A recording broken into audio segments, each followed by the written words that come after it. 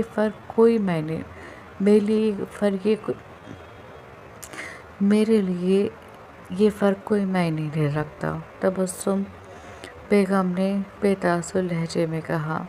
زرار نے تلخی سے مسکرا کر سر ہلایا۔ آپ کے لیے شاید نہیں، میرے لیے رکھتا ہے۔ کیوں؟ کیونکہ شادی دو زندگیوں کو ساتھ لے کر چلنے کا نام ہے اور میں۔ وہ اچانک رک گیا۔ اس کے چہرے پر ایک لمحے کے لیے گزرے ہوئے برسوں کی پرچھائی آئی۔ اور میں دوبارہ وہ سب نہیں کر سکتا۔ میں نے تمہارے پھوپھا صاحب سے بھی بات کی ہے، انہیں بھی کوئی اعتراض نہیں، بس انہوں نے کہا ہے کہ ایک بار اپنے بھتیجے سے پوچھ لیں گے۔ زرار نے بے یقینی سے انہیں دیکھا۔ آپ نے میرے پیچھے اتنا سب کچھ طے کر لیا اور مجھے بتایا تک نہیں؟ اسے افسوس ہوا۔ اب بتا رہی ہوں۔ یہ جواب اتنی سادگی سے آیا کہ زرار چند لمحے انہیں دیکھتا ہی رہ گیا۔ اور میں نے رانیہ سے بھی بات کر لی۔ رانیہ زرار کی بہن جو شادی کر کے حیدرآباد شفٹ ہو چکی تھی۔ وہ تو بہت خوش ہے۔ حانم کا نام سن کر تو وہ بہت خوش ہوئی، اسے بہت پسند ہے وہ، انہوں نے بتایا۔ زرار نے ایک طویل سانس خارج کی۔ یعنی میری رائے کے علاوہ سب کی رائے لے لی گئی ہے۔ تبسم بیگم خاموش ہو گئیں، پھر آہستہ سے بولیں، کیونکہ مجھے ڈر تھا تم پھر انکار کر دو گے۔ زرار کی نگاہیں ان کے چہرے پر جم گئی۔ اور میں کروں گا۔ کیوں؟ زرار کے چہرے پر اب وہی سختی لوٹ آئی تھی جو عام طور پر اسے کسی بھی جذباتی بات سے دور رکھتی تھی۔ کیونکہ شادی میرے لیے ایک پھندے کے سوا کچھ نہیں رہی۔ میں نے جس عورت کو اپنی زندگی سمجھا تھا، اسی نے مجھے یہ سکھایا ہے کہ کسی پر بھروسہ کرنا کتنا مہنگا پڑ سکتا ہے۔ میں نے اپنی من چاہی عورت سے شکست کھائی ہے۔ عورت میرے لیے بیوی یا محبوبہ کے روپ میں ناقابل یقین ہستی بن چکی ہے۔ آپ کو لگتا ہے میں اب کسی اور پر بھروسہ کر سکتا ہوں؟ اس کی آواز میں کوئی شکست نہیں تھی، صرف ایک پرانا زخم تھا۔ تبسم بیگم نے اس کی بات پوری ہونے دی، پھر بہت نرمی سے بولی، ہر عورت اس جیسی نہیں ہوتی زرار، کچھ عورتیں حانم جیسی بھی ہوتی ہیں۔ پچھلے 5 سال سے وہ تمہاری ابو کے ساتھ ہے، کبھی اس کی کوئی بات سنی؟ بلکہ نیلم تو اپنی بیٹیوں سے زیادہ اس کی تعریف کرتی ہے۔ ان کی آواز اب دھیمی پڑ چکی تھی۔ مجھے نہیں معلوم حانم تمہاری زندگی میں کیا بدل سکتی ہے، لیکن میں اتنا جانتی ہوں کہ میں تمہارا گھر بستا ہوا دیکھنا چاہتی ہوں۔ زرار نے نظر چرا لی۔ بس ایک بار میری خواہش پوری کر دو، میری آخری خواہش سمجھ کر۔ زرار نے فوراً ان کی طرف دیکھا۔ ممی نہیں۔ تبسم بیگم نے اس کی بات مکمل ہونے سے پہلے ہی سر ہلا دیا۔ آج میں تمہارا انکار نہیں سنوں گی۔ زرار نے گہری سانس لی۔ آپ مجھے بلیک میل کر رہی ہیں؟ تبسم بیگم کے ہونٹوں پر ہلکی سی اداس مسکراہٹ آئی۔ کر تو نہیں رہی، لیکن اگر تمہیں اپنی ممی کی ذرا بھی فکر ہے تو میری بات مان لو گے؟ زرار خاموش ہو گیا۔ اس نے نظر جھکا لی۔ کچھ لمحے اسی طرح بیٹھا رہا، پھر اچانک کرسی پیچھے کھسکائی اور اٹھ کھڑا ہوا۔ میں آفس جا رہا ہوں، بس اتنا کہہ کر وہ مڑ گیا۔ زرار! تبسم بیگم کی آواز پر اس کے قدم ایک لمحے کو رکے، مگر وہ پلٹا نہیں۔ میں نہیں کروں گا ممی۔ وہ صرف اتنا کہہ کر آگے بڑھ گیا۔ تبسم بیگم خاموشی سے اسے دیکھتی رہیں۔ دروازے سے نکلتے ہوئے زرار کی چوڑی پشت ایک لمحے کو روشنی میں نمایاں ہوئی، پھر وہ نظروں سے اوجھل ہو گیا۔ تبسم بیگم کی دائیں آنکھ سے ایک آنسو ٹوٹ کر ان کی ساڑی کے پلوں میں جذب ہو گیا۔ صبح کا وقت تھا، مگر الحمرا کے چہرے پر صبح جیسی تازگی کہیں نہیں تھی۔ وہ خاموشی سے کچن میں آ کر ناشتے کی میز پر بیٹھ گئی۔ وہ لوگ ناشتہ کچن میں ہی کرتے تھے، باقی لنچ اور ڈنر ڈائننگ ہال میں کرتے تھے۔ چہرہ سپاٹ تھا، مگر آنکھوں میں رات بھر کی بے چینی اور غصہ صاف جھلک رہا تھا۔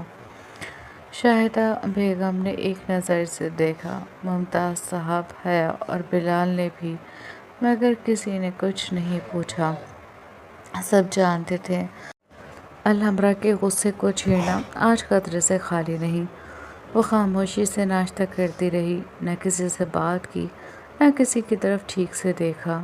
ناشتہ ختم کر کے وہ اٹھنے لگی تو ممتاز صاحب نے اسے آواز دی، ہنی؟ اس کے قدم رک گئے۔ چند لمحے وہیں کھڑی رہی، پھر نہ چاہتے ہوئے بھی پلٹ کر انہیں دیکھا۔ جی ابو؟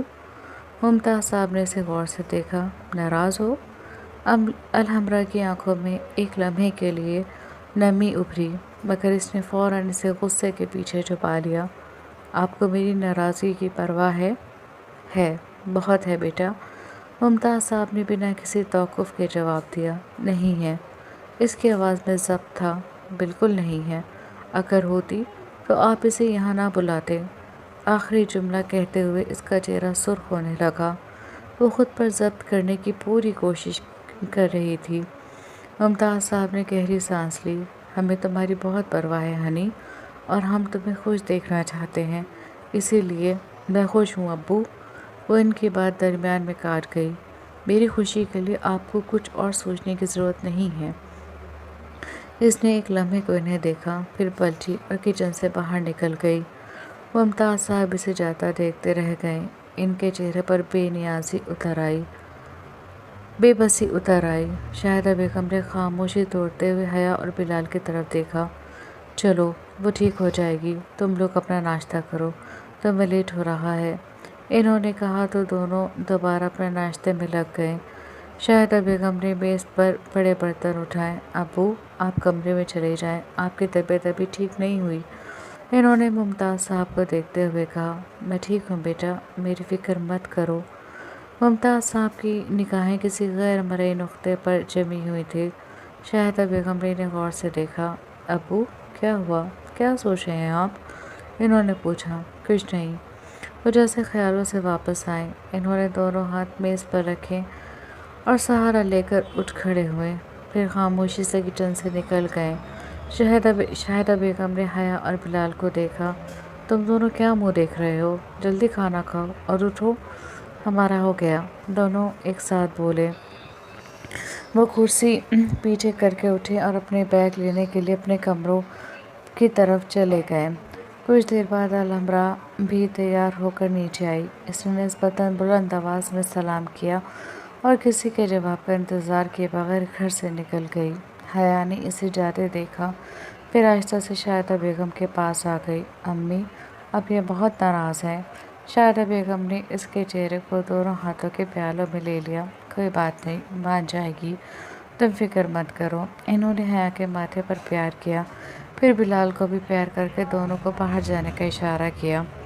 حیا کالج کے آخری سال میں تھی، جبکہ بلال 7 اسٹینڈرڈ میں۔ حیا اسی اسکول کے کالج سیکشن میں پڑھتی تھی، اسی لیے دونوں ایک ہی بس سے جاتے تھے۔ دفتر پہنچتے الحمرا کام میں مصروف ہو گئی۔ کل کی کوئی بات اس کے ذہن میں نہیں تھی، نہ کل کی ناراضگی، نہ ممتاز صاحب سے ہوئی گفتگو، اور نہ ہی وہ شخص جس کا نام سننا بھی اسے گوارا نہیں تھا۔ وہ صرف اپنے کام پر توجہ دے رہی تھی۔ Back to back meetings, reports, data models اور مسلسل فیصلوں کے درمیان وقت کا اسے اندازہ ہی نہیں ہوا۔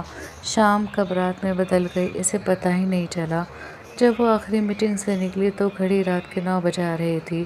وہ عام طور پر اتنی دیر ہو جاتی تو شاہدہ بیگم کو کال یا کم سے کم میسج ضرور کرتی تھی، مگر آج اسے واقعی وقت نہیں ملا تھا۔ داؤد نے بھی دفتر سے نکلتے ہوئے اسے گھر ڈراپ کرنے کی پیشکش کی، جسے الحمرا نے سہولت سے انکار کر دیا تھا۔ وہ اپنی گاڑی لے کر نکل آئی۔ دفتر سے گھر کا راستہ تقریباً 1.5 گھنٹے کا تھا۔ گاڑی میں بیٹھتے اس نے فون نکالا اور شاہدہ بیگم کا نمبر ملایا۔ فون نہیں اٹھایا گیا۔ اس نے دوبارہ کال کی، پھر بھی کوئی جواب نہیں آیا۔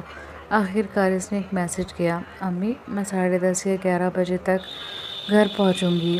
میسج کر کے فون ڈیش بورڈ پر رکھا اور گاڑی اسٹارٹ کر دی۔ کچھ دور جانے کے بعد اس کی نظر ایک سڑک پر پڑی، شارٹ کٹ۔ اس نے چند لمحے سوچا، پھر گاڑی اسی طرف موڑ دی۔ یہ آرے کالونی روڈ تھا۔ یہ راستہ عام سڑکوں سے بالکل مختلف تھا۔ یہ جنگل کا راستہ تھا، دونوں طرف گھنے درخت تھے۔ دن میں بھی نسبتاً خاموش رہنے والی یہ سڑک رات کے وقت تقریباً سنسان ہو جاتی تھی۔ الحمرا نے گاڑی اس روڈ پر ڈال کر رفتار بڑھا دی، مگر کچھ ہی دیر بعد گاڑی نے اچانک جھٹکا لیا۔ اس نے فوراً رفتار کم کی۔ ایک اور جھٹکا، پھر انجن کی آواز مدھم ہو گئی اور اگلے ہی لمحے گاڑی بند ہو گئی۔ الحمرا نے چند لمحے خاموشی سے اسٹیئرنگ کو دیکھا۔ اوہ پلیز! اس نے دوبارہ گاڑی سٹارٹ کرنے کی کوشش کی، کچھ نہیں ہوا۔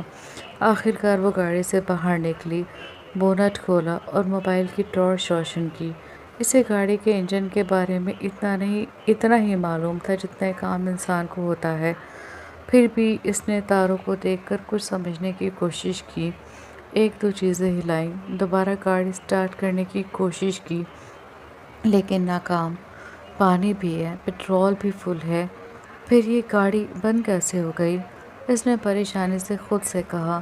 پھر اس نے فوراً شاہدہ بیگم کا نمبر ملایا۔ اسکرین پر الفاظ نمودار ہوئے۔ نو نیٹ ورک کوریج۔ الحمرا کے دل کی دھڑکن ایک لمحے کو تیز ہوئی۔ اس نے فون اوپر کیا، پھر دائیں طرف، پھر بائیں طرف، مگر نیٹ ورک کا ایک سگنل بھی نہیں آیا۔ وہ پریشان ہو گئی۔ قسمت کو جیسے اسے اور آزمانا تھا۔ آسمان سے بارش کی ہلکی بوندیں گرنے لگیں۔ اس نے چاروں طرف دیکھا، اندھیرا، گھنا جنگل، خالی سڑک اور دور تک کوئی انسان نہیں۔ اس بار خوف نے واقعی اس کے دل میں جگہ بنائی، مگر وہ پھر بھی ہمت نہیں ہاری۔ وہ دوبارہ گاڑی کے سامنے جھکی۔ کچھ سمجھنے کی کوشش کی، پھر ایک بار گاڑی سٹارٹ کرنے کی کوشش کی، کچھ نہیں ہوا۔ وقت گزرتا گیا، بارش تیز ہوتی گئی اور تقریباً 1 گھنٹہ اسی تک تھومے گزر گیا۔ الحمرا کی آنکھوں سے بے اختیار آنسو بہنے لگے۔ وہ گاڑی کے ساتھ کھڑی آسمان کی طرف دیکھنے لگی۔ یا اللہ میری مدد کر، کسی کو فرشتہ بنا کر میری مدد کے لیے بھیج دے۔ دعا مانگتی ہوئی اس کی آواز لرزنے لگی۔ دعائیں کبھی راستہ نہیں بھٹکتی، وہ سیدھا عرش تک پہنچتی ہیں۔ اس کی دعا بھی عرش تک پہنچ گئی تھی اور عرش والے نے اس کی مدد کے لیے فرشتہ بھیج دیا تھا۔ چند ہی لمحوں بعد خاموش سڑک پر ایک آواز ابھری، بائک کے ریس دینے کی آواز۔ الحمرا نے فوراً سر اٹھایا۔ دور اندھیرے میں ایک روشنی نمودار ہوئی۔ اس کے دل کو جیسے سہارا مل گیا۔ کئی بار کسی کا ہونا ہمیں خوف میں مبتلا کر دیتا ہے اور کئی بار کسی کا ہونا ہمیں خوف میں مبتلا کر دیتا ہے اور کئی بار کسی کا ہونا اسی خوف سے نکال لیتا ہے۔ اس وقت کسی کا ہونا الحمرا کو خوف سے نکال رہا تھا۔ اس نے بے اختیار دعا کی، یا اللہ جو بھی ہے جلدی سے یہاں جائے۔ بائک قریب آتی گئی۔ ہیڈ لائٹ کی تیز روشنی سیدھی اس کے چہرے پر پڑی۔